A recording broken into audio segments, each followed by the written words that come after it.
I'm Rolf Künneke. I'm Professor Economics of Infrastructures at Delft University of Technology. In this module, I provide you a short introduction to institutional theory. This is the plan.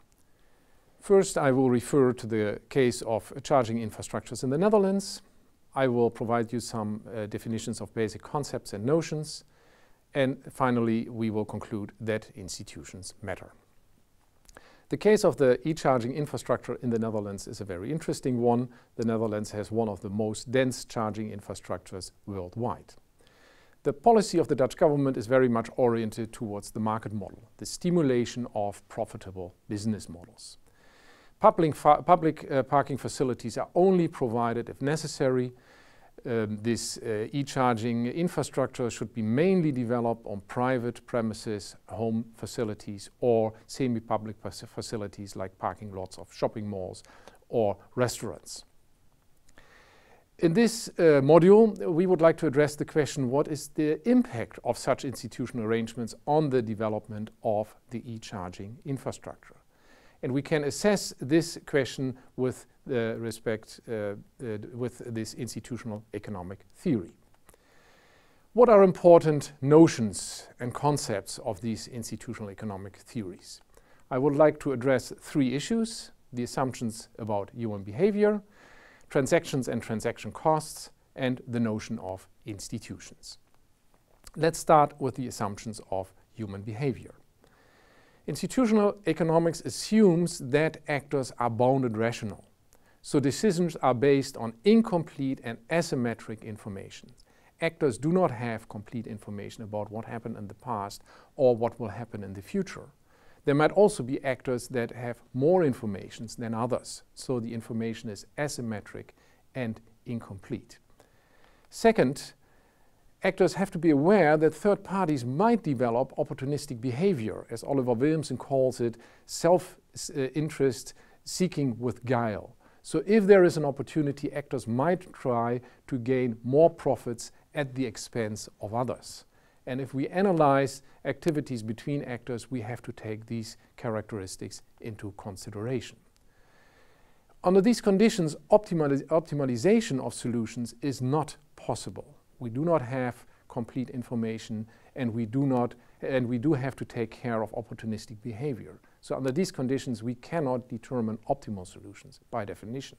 So the only thing actors could do is developing satisfying behavior.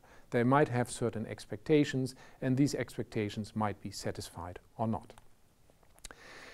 So there is a very important difference of these assumptions between this institutional economic approach and traditional economics, in which this homo economicus is assumed. And this homo economicus takes decisions under very ideal conditions. It is assumed that these actors have complete information and there is no opportunistic behavior. And in that sense, this institutional economic approach really applies assumptions that are more in line with what we see in reality. So the question here is how to analyze the development of e-charging infrastructures under these conditions. And one of the approaches we can use is called transaction cost economics. And transaction cost economics is developed by Oliver Williamson. He got the Nobel Prize for his work in 2009. So what are transactions? Transactions can be defined as the legal transfer of ownership and decision rights as determined by the involved parties. So transaction is not primarily about transferring certain goods between actors, but transactions are about transferring certain ownership and decision rights. So remind again the example of building e-charging facilities on a parking lot of a restaurant or a shopping mall. A transaction would be the transfer of certain ownership rights and decision rights with respect to the use of this parking lot for building and operating e-charging facilities. So these transactions do not only depend on the economic scarcity of e-charging facilities, but it also depends on rules and laws. So it depends on what kind of transaction, what kinds of agreements are made between the parties, under what conditions these e-charging facilities can be built and operated. These transactions incur certain costs, and we call these transaction costs. Before actors are able to come to an agreement with owners of parking lots, for instance, these operators of e-charging facilities need to search for certain premises, and they need to gain information where these e-charging facilities could be usefully installed or not. And these are called search and information costs, and these costs can be quite substantial. Once a possible location for building e-charging facilities is identified, there are costs to draft, negotiate, and conclude into certain contracts. So you have to sit together and you have to find out and negotiate under which conditions these facilities might be operated at a certain place.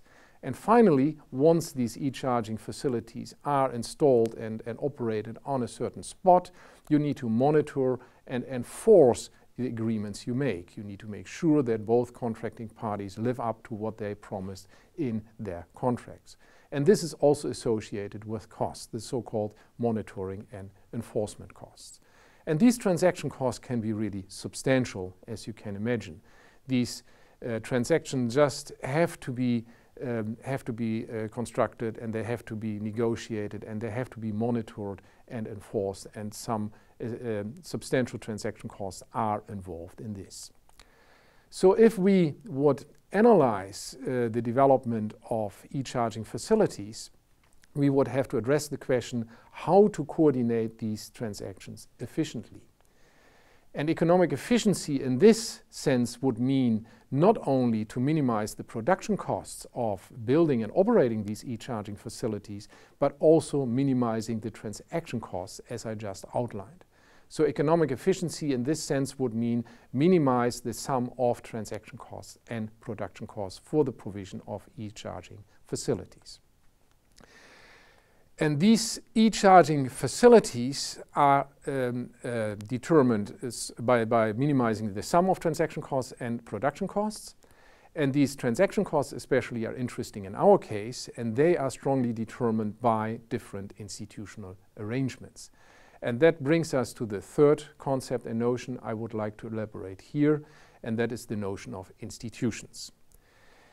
A very popular definition of institutions is provided by Jeff Hodgson in 2006. He defines institutions as systems of established and prevalent social rules that structure social interaction. So essentially, institutions in this line of reasoning are social rules. And this is very important to realize in this respect, because often institutions are also referred to as recognized organizations or buildings. But this is certainly not the case in this line of reasoning of institutional economics. So institutional economics really labels institutions as social rules. And these social rules are important to structure social interaction. And why is that the case?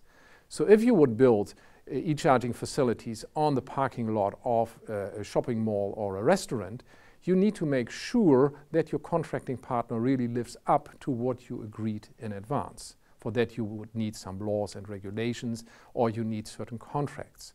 And without these kinds of reasonable expectations, you would never invest in these e-charging facilities, because you couldn't be sure what your contracting partner would do in future. So in that respect, institutions are really fundamental for establishing these kind of transactions. So these institutions, in that sense, enable and constrain economic transactions. So if we negotiate contracts, we are able to build these e-charging facilities on certain premises. On the same kind of reasoning, we might also argue that institutions constrain economic transactions. For instance, for reasons of safety of the users of these e-charging facilities, there might be certain restrictions how to construct and build these e-charging facilities. Users should not be electrocuted if they would like to charge their car. So certain technical designs would be prohibited in order to safeguard this public safety. There are different. This definition of institution is very broad. And next step would be to further define and delineate different categories of institutions. And that categorization is also provided by Oliver Williamson. This graph demonstrates four different categories of institutions. Let's start with the upper part, the first layer. These are called the informal institutions. And the informal institutions are really customs, traditions, norms, or even religions which structure social interaction. This is a very broad notion of institution, but imagine related to e-charging facilities, certain customs or traditions of protecting environment or being in favor of sustainability are deeply embedded in society in that respect and also are relevant for the development of e-charging infrastructures.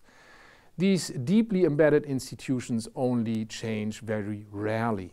Once in 100 or 1,000 years is the indication here of Oliver Williamson in this scheme. And these institutions are non-calculative. They cannot be designed or developed in any sensible way by government. They are just given. They are part of the culture or traditions of people. The second layer refers to the institutional environment. These are the formal rules of the game. These are the laws and regulations that are decided by the government or the second chamber of government. These rules and regulations, these formal rules of the game change once in 10 years or 100 years. And these rules and regulations, they can be designed a little bit to stimulate certain developments. So get the institutional environment right is what Williamson here refers to. This is what he calls first order economizing. So in the case of the Dutch e-charging infrastructures, the Dutch government really develops certain measures in this respect, on this level, to support private sector initiatives. So this first and the second layer are referred to as the general rules of the game. The third and the fourth layer is related to the play of the game. The third layer is what Williamson calls the governance. So given the general rules, given the norms and customs, the players develop certain firms, operators of e-charging facilities, or they conclude certain contracts how to provide these facilities. And these contracts or governance lasts for 1 or 10 years. So this is much more flexible in that sense. And getting the governance structure right is what Williamson calls the second order economizing. The fourth layer is what traditional economics is mainly concerned with. That's about spot prices and getting the marginal conditions right. That is of less relevance in our example of e-charging infrastructures. So institutions do matter. Institutions determine the rules of the game, and we have to be aware of these rules of the game, these informal and formal rules, if we would like to develop these e-charging infrastructures. Institutions also determine the play of the game, as I just outlined with respect to the contractual arrangements between the provider of e-charging facilities and the owner of parking lots of shopping malls or restaurants. Giving the bounded rationality and opportunistic behavior of actors, institutions are important to structure the social interactions between these different parties.